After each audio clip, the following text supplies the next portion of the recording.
Kashmir peoples democratic party की सदर महबूबा मुफ्ती को फिर एक बार नजरबंद कर दिया गया है। महबूबा मुफ्ती को अपने ही घर में नजरबंद किया गया है। बड़ा अपडेट दे रहे हैं आपको इस वक्त का जम्मू कश्मीर से।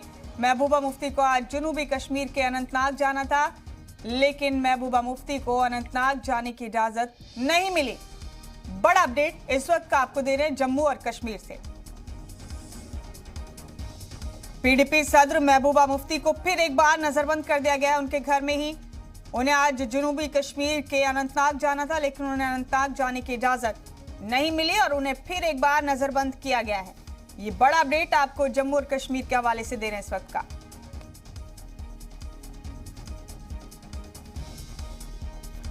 बड़ा अपडेट इस वक्त का आपको दे रहे हैं जम्मू और कश्मीर के हवाले से। महबूबा मुफ्ती को अपने ही घर में फिर एक बार नजरबंद कर दिया गया है। महबूबा को जनूबी कश्मीर के अनंतनाग जाना था, लेकिन उन्हें अनंतनाग जाने की इजाजत नहीं दी गई। बड़ा अपडेट यह है कि महबूबा मुफ्ती को फिर एक बार नजरबंद किया गया है। उनके अपने ही घर में रखा गया महबूबा को।